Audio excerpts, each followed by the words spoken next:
जय हिंद मेरे प्यारे साथियों, कैसे हैं आप लोग।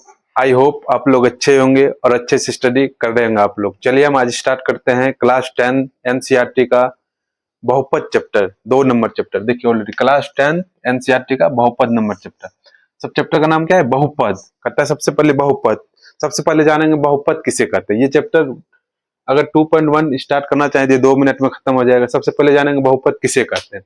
चलिए हम जानते हैं बहुपद किसे कहते हैं। कहते हैं बहुपद, बहुपद उसे कहते हैं जिसमें प्रत्येक चर का घात पूर्ण संख्या होता है, उसे क्या बोलते हैं? बहुपद। अब प्रत्येक चर का घात क्या होना चाहिए? पूर्ण संख्या। पूर्ण संख्या किसको बोलते हैं?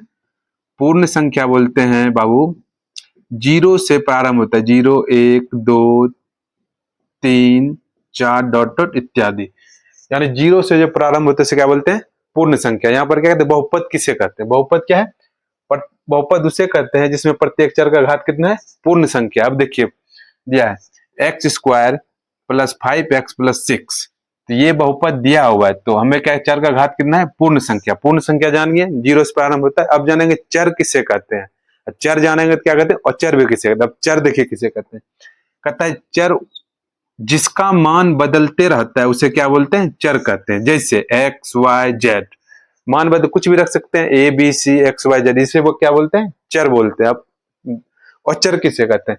कहते हैं औचर किसे कहते हैं? जिसका मान नहीं बदलता है उसे क्या बोलते हैं? औचर। जैसे जैसे लिखेंगे चार, चार को तो चार ही बोलेंगे, इसका मान तो बदलेगा नहीं।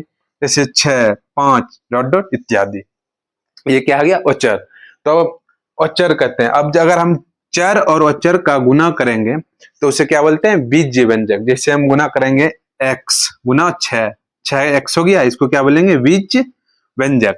चर और अचर को गुना करेंगे तो क्या हो जाएगा? वो बीज व्यंजक हो जाएगा। अब कहते हैं बीज व्यंजक क्या कहता है? जितने भी बहुपद होते हैं वो बीज व्यंजक है, लेकिन जितने भी बीज व्यंजक है वो बहुपद नहीं है।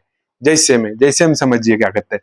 अगर ये दिया हुआ है बहुपद x square plus 4x plus 5, ये बहुपद भी है और क्या है? बीज व्यंजक है। लेकिन अगर इस तरह रहेगा आपको X square plus root 3x plus 2, अब देखिए चर क्या आ गया? रूट के अंदर। रूट के अंदर अगर चर आता है, जैसे इसको ऐसे लिख सकते हैं रूट 3 गुना रूट एक्स, दोनों के एक ही वैल्यू होगा। अगर एक्स की पावर कितना आ गया? 1/2। पूर्ण संख्या है? नहीं है, तो इसलिए क्या है? बहुपद नहीं है। ये वाला बहुपद नहीं है, इसलिए किसको बोलते हैं? जितने भी बहुपद है वो बीज व्यंजक होगा, लेकिन जितने भी बीज व्यंजक है वो बहुपद नहीं होगा। चलिए हम आगे देखते हैं बहुपद किसे कहते हैं। अब जैसे हमें क्या दिया बहुपद, जिसमें प्रत्येक चर का घात पूर्ण संख्या। यहाँ पर देखिए पूर्ण संख्या है, एक्स पावर कितना है? 2, 2 क्या है? पूर्ण संख्या है।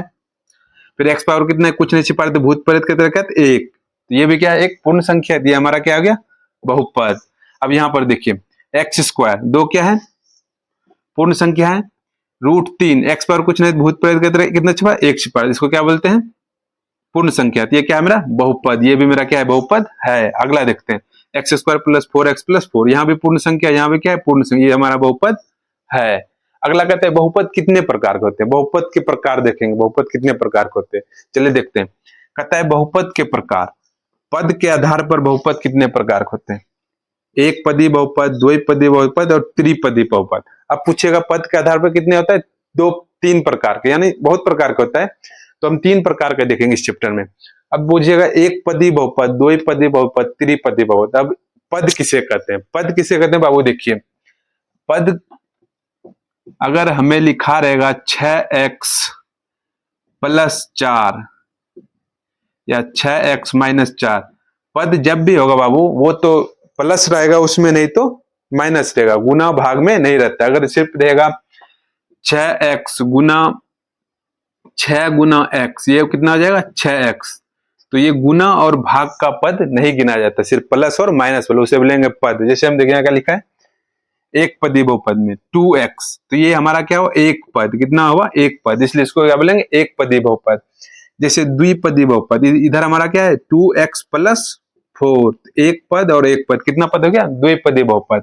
अब देखेंगे त्रिपदी बहुपद। त्रिपदी क्या है? 2x स्क्वायर, एक पद हो गया, 3x कितना हो गया? 2 पद हो गया, प्लस 4 कितना हो गया? 3 पद, इसीलिए क्या बोलेंगे? त्रिपदी बहुपद। अब चलते हैं, कहता है घात के आधार पर बहुपद कितने प्रकार के होते हैं। घात के आधार पर बहुपद 3 प्रकार के होते हैं, यानी प्रकार बहुत होते हैं, लेकिन हम इस चैप्टर में क्या पढ़ेंगे? तीन प्रकार से। पहला क्या होता है, घात। घात मतलब ऊपर पे जो रहता है पावर, उसको क्या बोलते हैं, घात। अब देखिए, एक घाती बहुपद या रैखिक बहुपद। एक घाती बहुपद बोले या रैखिक बहुपद, दोनों का नाम सेम ही है। अब देखिए एक घाती, यहाँ क्या है, x square plus 3x plus 4। ऊपर पे कितना है, एक। सबसे ज्यादा घात कितना है, एक, इसीलिए उसको क्या बोलेंगे, एक घाती बहुपद। अगला देख क्या आता है, द्विघाती बहुपद। इससे हो जाएगा 2x square plus 4x plus 2। सबसे पावर कितना सबसे ज्यादा है, 2, इसीलिए इसको क्या बोलेंगे, द्विघाती बहुपद। तीसरा क्या है, त्रिघाती बहुपद। इसको क्या बोलेंगे, 3x स्क्वायर प्लस 4x पे क्यूब प्लस 4। सबसे ज्यादा घात कितना है, 3, इसलिए इसको क्या बोलेंगे, त्रिघाती बहुपद। चलिए अब देखिए इसमें क्या कहते हैं, छोटा सा नोट देने कहता है, द्विघात बहुपद का व्यापक रूप क्या होता है। द्विघात बहुपद का व्यापक रूप देखिए यहाँ पे लिखा है, द्विघात बहुपद का व्यापक रूप होता है ax square plus bx plus c। द्विघात बहुपद का व्यापक रूप पूछ देगा ऑब्जेक्टिव क्या है, ax square plus bx plus c। और पूछ देगा द्विघात समीकरण का व्यापक रूप क्या होता है। द्विघात समीकरण का व्यापक रूप भी वही बहुपद का जो होता है उसमें बराबर क्या लगा देंगे, 0। ये क्या हो जाएगा, द्विघात बहुपद का, द्विघात समीकरण का व्यापक रूप। अब आप लोग का कॉन्सेप्ट क्लियर हो गया। अब चलेंगे हम प्रश्नावली 2.1 की तरफ। चलिए हम सवाल देखते हैं। सवाल बहुत ही आसान है, चलिए हम सवाल देखते हैं। चलिए हम शुरू करते हैं प्रश्नावली 2.1 का क्वेश्चन नंबर 1 नंबर। सवाल देखते हैं। सबसे पहले क्या कहता है, कहता है कि किसी बहुपद px के लिए y बराबर px का ग्राफ नीचे आकृति 2.10 में दिया गया है। प्रत्येक स्थिति में px के शून्यकों की संख्या ज्ञात कीजिए। कहता है प्रत्येक स्थिति में किसका, px का शून्यक। हम सिर्फ देखेंगे चित्र में कि px रेखा पर कितने बार ग्राफ खींचा गया, यानी कि x रेखा को कितने बार काटा गया है। तो चलिए पहला चित्र में हम देखते हैं क्या करते हैं। अब देखिए ये फिगर दिया है, आप लोग ऑलरेडी बुक से देख लीजिएगा, मेरे फिगर पे ज्यादा हंसना नहीं है, मैं अपने हाथ से बनाया बोर्ड पे। तो इसमें देखिएगा, या बुक देख सकते हैं या यहाँ देखिए। देखिए x पे कितना काट, x पे एक बार भी काटा है, नहीं काटा है कोई फिगर। तो यहाँ क्या हो जाएगा, शून्यकों की संख्या, शून्यकों की संख्या बराबर कितना हो जाएगा, 0। कितना हो गया, 0 आंसर हो गया। अब चलते हैं दूसरा चित्र में। दूसरा चित्र में चलिए बढ़िया, यहाँ से बढ़ते बढ़ते एक बार काटा है, एक बार काट दिया तो शून्य की संख्या कितना हो जाएगा, 1।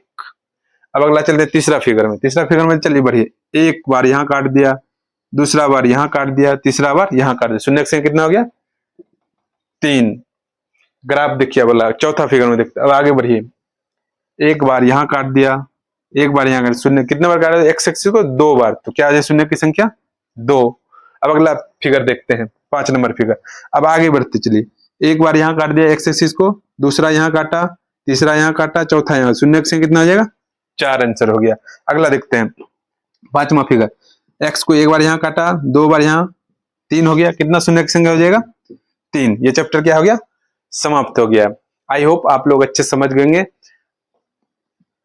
चलिए इस चैप्टर समाप्त करने से पहले मैं आप लोग को एक हिंट देता हूं। अगर आप लोग को सारा वीडियो का लिंक चाहिए तो आप लोग यूट्यूब पे जाके सर्च कर सकते हैं @Virat MATHEMATICES @Virat mathematics classes. आपको सारा वीडियो मिल जाएगा। 2.1 से जितने भी सारे सवाल का सोल्यूशन किए हैं, सारे सवाल देख सकते हैं आप, यूट्यूब पे सर्च कर सकते हैं @विराट मैथमेटिक्स।